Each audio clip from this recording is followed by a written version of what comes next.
શ્રી હરિરાયજી મહાપ્રભુજીએ કુલ 100 સાખી પ્રગટ કરેલ છે. આજે સાખી ક્રમાંક 57. શ્રી વલ્લભ વલ્લભ જે કહે રહત સદા મન તોષ તાકે પાતક યો જરે જ્યો સૂરજ તે ઓષ. શ્રી વલ્લભ જ્યો સૂરજ તે ઓષ. પરિવાર શ્રી વલ્લભ વલ્લભ જે કહે રહત સદા મન તોષ તાકે પાતક યો જરે જ્યો સૂરજ તે ઓષ. શ્રી વલ્લભ જ્યો સૂરજ તે ઓષ. શ્રી હરિરાયજી મહાપ્રભુજી આ સાખીમાં કહે છે કે જે દૈવી જીવ બ્રહ્મ સંબંધ લીધો હોય તેવો વૈષ્ણવ મનમાં સદાય તોષ એટલે સંતોષ રાખીને, એટલે કે પ્રભુ જે સ્થિતિમાં રાખે એ સ્થિતિમાં રહીને પોતાના મુખથી શ્રી વલ્લભ શ્રી વલ્લભ શ્રી વલ્લભ શ્રી વલ્લભ એવું રટણ કરે તો તેના પાપો એવી રીતે બળી જાય જેમ જે ઝાકળ હોય ને, ઝાકળ એ સૂર્યનો પ્રકાશ પડે એની સાથે જ અદૃશ્ય થઈ જાય, દેખાતું બંધ થઈ જાય, એટલે કે બાષ્પીભવન થઈ જાય. જેમ સૂર્યના કિરણો ઝાકળ ઉપર પડતા તેનું બાષ્પીભવન થઈ જાય છે, તે રીતે આ સાખીનો ભાવાર્થ અનુરૂપ શ્રી મહાપ્રભુજી વલ્લભાચાર્યજીના જે 84 સેવકો છે તેમાં વાર્તા પ્રસંગ 51મો. જીવણદાસ એ 18 વર્ષના હતા ત્યારે પિતા સાથે દિલ્હી આવ્યા. પિતા અને પુત્ર જીવણદાસ બંને સાથે મળીને વ્યવસાયમાં કાપડની દલાલી કરતા હતા.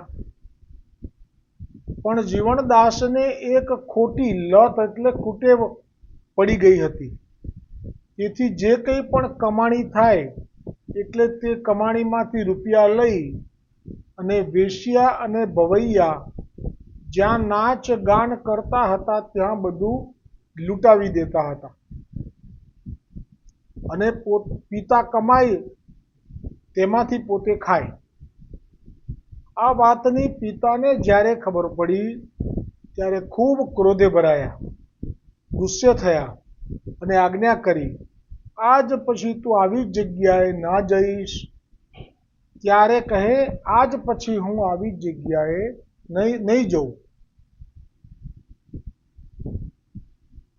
પણ ગયા વગર રહેવાયું નહીં. તેથી પિતાથી છુપાઈને જવા લાગ્યો. ત્યારે પિતાએ ફરી જાણ્યું, તેથી ખૂબ ક્રોધે ભરાઈને કહ્યું કે દિલ્હીમાં તારું કામ નથી, તું આપણા ગામ સિંહનંદ પાછો જા. કહી ખર્ચી પેટે 2 રૂપિયા આપી કહ્યું, થોડા દિવસ ગામમાં રહી પછી તું દિલ્હી આવી જજે, જેથી આ કુટેવ જતી રહેશે. ત્યારે જીવણદાસ પોતાના ગામ સિંહનંદ જવા ચાલ્યા. પણ માર્ગમાં વિચારે કે વેશ્યાના રંગ રાગ વગર તો રહેવાશે નહીં અને સિંહનંદમાં તો બધા જ ઓળખે છે, એટલે ત્યાં તો સાંભળી કે જોઈ શકાય પણ નહીં. કેમ કે સિંહનંદમાં તો ગામ નાનું હોય એટલે બધા એને ઓળખતા હોય, એટલે ત્યાં જો આવું કંઈક કરે તો તરત એના પિતા સુધી ફરિયાદ પહોંચી જાય.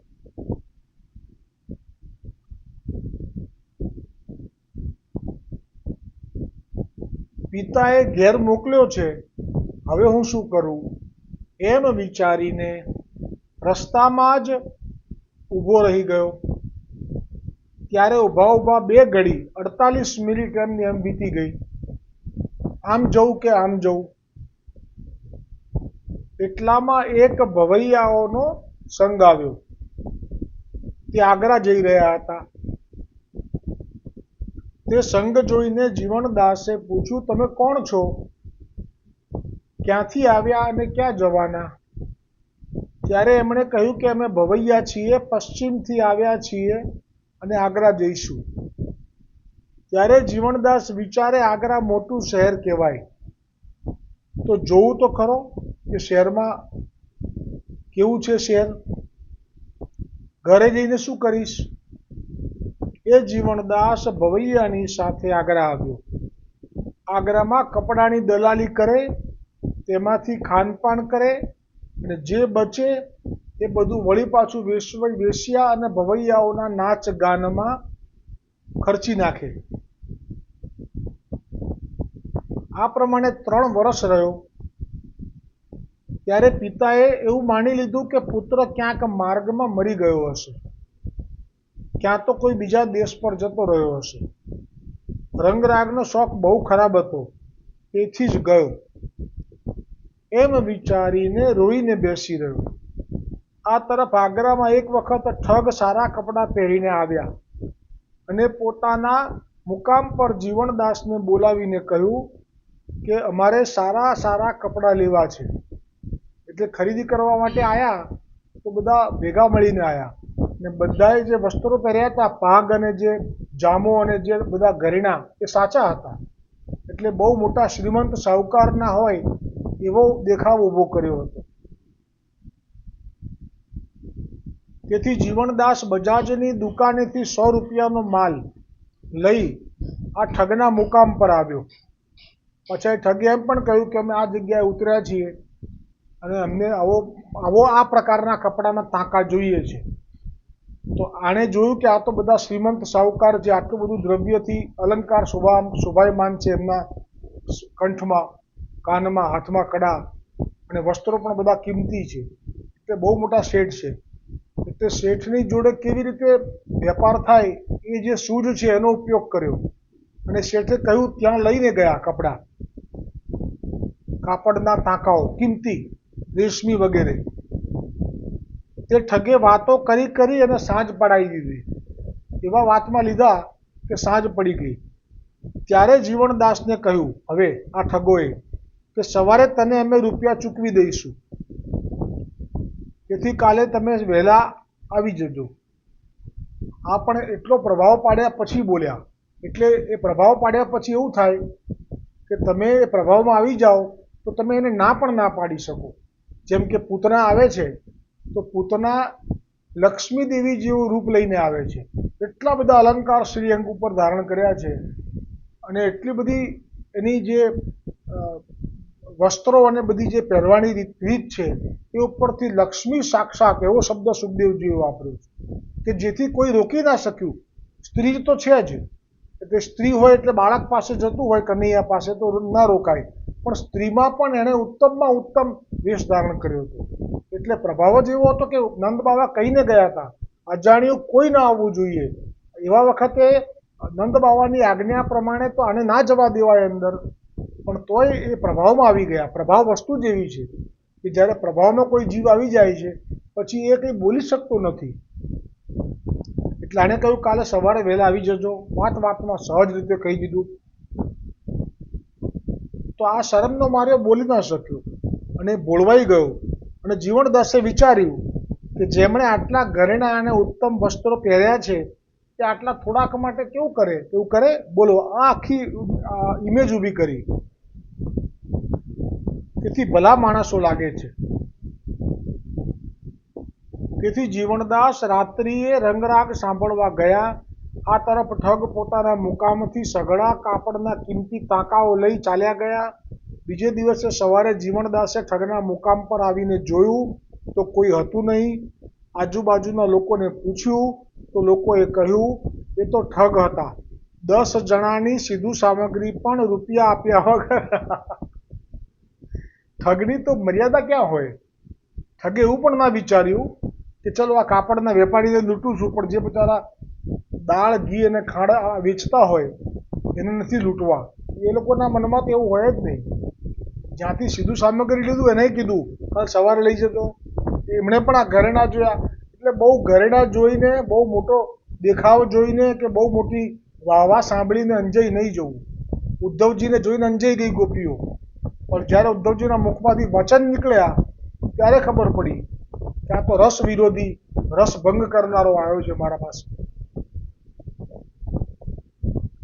10 જણાનું સીધું સામગ્રી પણ રૂપિયા આપ્યા વગર લઈને જતા રહ્યા હતા. જ્યારે જીવણદાસે પેલા બજાજની દુકાને જઈને કહ્યું કે તમારો માલ આ રીતે ગયો. હવે પેલા જીવણદાસે જ્યાંથી માલ લાવ્યો, કારણ કે એની પાસે એવો સ્ટોક નહોતો, કારણ કે એને તો આવું દલાલીનું કામ છે, એને હાથમાં આવી ગયું. પણ જ્યારે આવી રીતે આપ કિંમતી માલ માગે તો આ લોકો કિંમતી માલ માટે સીધા દુકાનમાં જાય તો દુકાનદાર તો બહુ ચતુર હોય, એ કોઈની શરમમાં ના આવે અને એમને એવી ગ્રાહક જાય એની ચિંતા ના હોય. પણ દલાલીવાળાને લાલચ બહુ હોય કે આમાં મને આટલી દલાલી મળશે, એટલે પેલાની પાસેથી માલ લાવ્યો તો પેલાએ કેમ આપ્યો કે આટલા 3 વર્ષથી કરે છે એટલે આપ્યો. પણ હવે માલ ગયો એટલે આણે જઈને વાત કરી કે મને આવી રીતે છેતર્યો આ લોકોએ. ત્યારે જીવણદાસે બજાજની દુકાને જઈને કહ્યું કે તમારો માલ આવી રીતે ગયો. તો બજાજે જીવણદાસને બંદીખાને નાખી દીધો, જેલમાં જ નાખી દીધો સીધો. ત્યાં અન્ન જળ વગર 3 દિવસ વીત્યા.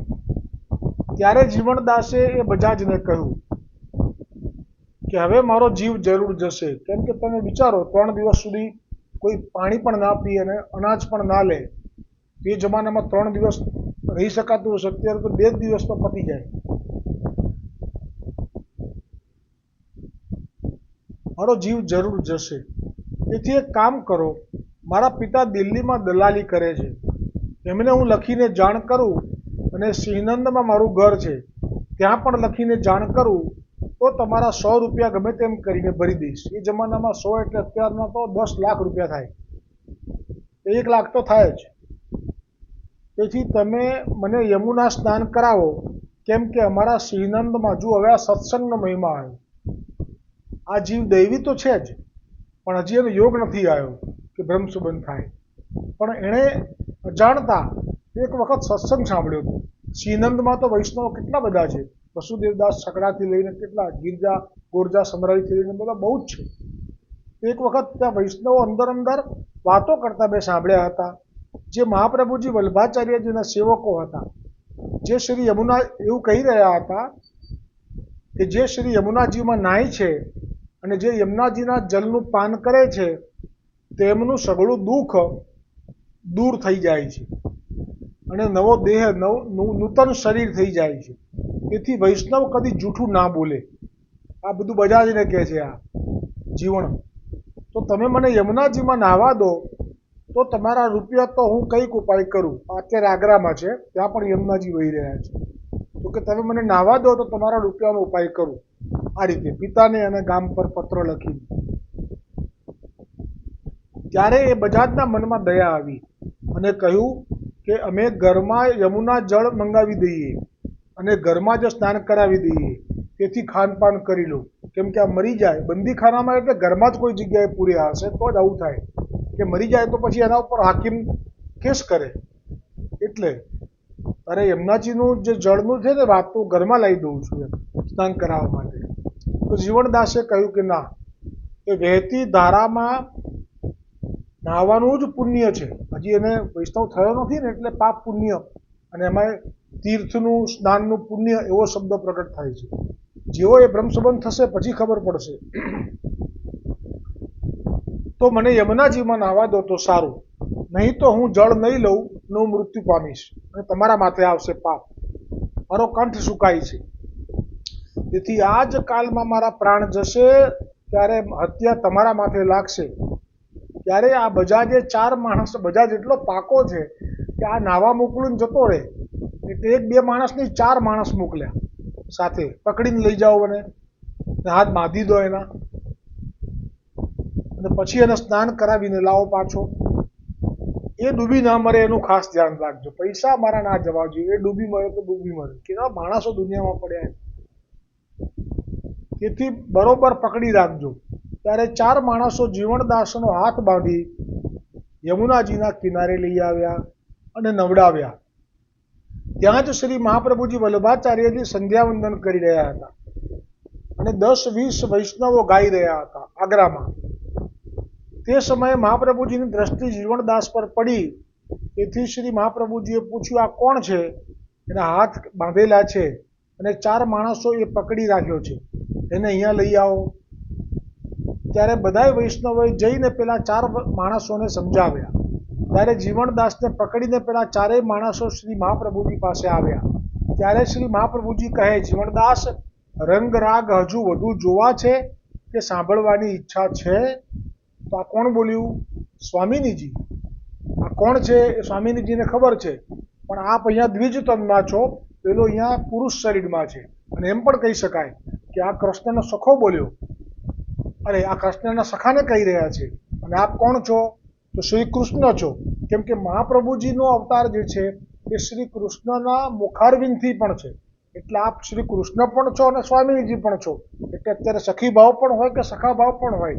કૃષ્ણ સખાને પણ કહી રહ્યા હોય, દિવસની લીલાવાળા સખાને, કે રાત્રિની લીલાવાળી સખીને સ્વામિનીજી કહી રહ્યા હોય, બની શકે. એટલે બધું જાણે છે આપ. આપનો જીવ અત્યારે ક્યાં હતો, ક્યાંથી આવ્યો છે અને કેવા કુટેવમાં સપડાયો છે, કેટલો હેરાન થયો છે, 3 દિવસથી અન્ન જળ લીધું નથી, એ દુઃખનો અનુભવ વલ્લભને થઈ રહ્યો છે. એટલે તો કહે છે ને કે વલ્લભ વૈષ્ણવના મા બાપ, વલ્લભ વૈષ્ણવના મા બાપ, ડગલે પગલે રક્ષે છે. ડગલે પગલે રક્ષા કરે છે. સમય આવે, હવે સમય આવી ગયો એટલે કહ્યું. આને નવી લાગે છે કે આ પહેલી વાર હું મળું છું આ મહાપુરુષને, આ તો બધું મારું કહી દીધું. એટલા માટે કહે છે કે એનું જલ્દી ચિત્ત ચોંટે કે ભાઈ જે છે આ જ ઈશ્વર છે, આ જ ઈશ્વરના પણ ઈશ્વર છે. એવા છે સ્વામિનીજી સ્વરૂપ. કારણ કે સ્વામિનીજી એ ઠાકોરજીના પણ ઉપર છે.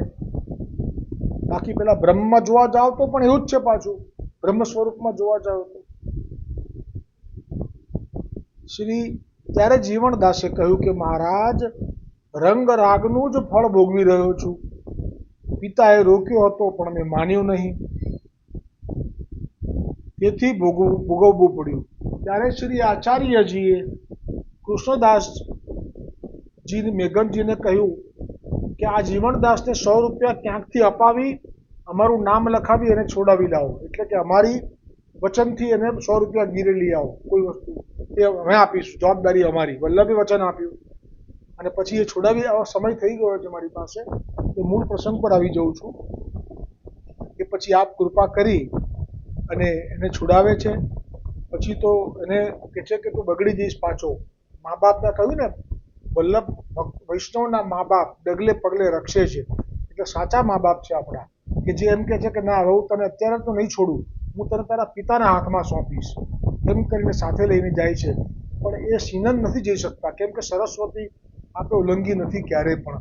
એટલે પછી આ જાય છે અને પિતા કહે છે કે ક્યાં હતો? પછી બધી વાત કરે છે અને કે આ વલ્લભ મળ્યા, કૃપા થઈ. તો કહે છે કે શું થયું હતું? કે આવી રીતે 100 રૂપિયા મારા આપ્યા. તો કે ગુરુ ના રખાય, તો બધું દ્રવ્ય ઘરમાં જે હતું દાગીના વેચીને આપવા જાય છે. અને કે મારે આ ક્યાં જોઈતા હતા? તો કે ના, અમારા ગુરુનું કેમ રાખી શકીએ? પછી કે પણ થોડા તો રાખો. તો કે ના. એમ કરી અને આ પ્રસંગ અહીંયા પૂરો થાય છે. અને આ સાખીમાં આગળ પોસ્ટ તમે વાંચી લેજો.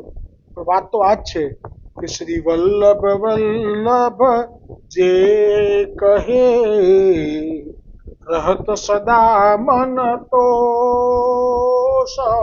એટલે હવે આ જીવ કેવી રીતે રહેશે? આવું રંગરાગમાં નહીં પડે. હવે સદાય પ્રભુ જેમ રાખશે એમ સંતોષથી રહેશે. અને તો તાકે પાતક યો જરે, જો સૂરજ તે ઓશ. શ્રી વલ્લભ જો સૂરજ તે ઓશ. હવે આ વલ્લભના રટણ કરતા એના જે અત્યાર સુધી વેશ્યા ભવૈયાઓના નાચગાનમાં ગયો, જે કંઈ પણ પાપો કર્યા, પિતાની અવજ્ઞા કરી, જે કંઈ પણ, એ બધા પાપમાંથી મુક્તિ મળશે, લીલા પ્રાપ્તિ કરી લેશે. હરિરાયજી મહાપ્રભુજી જય.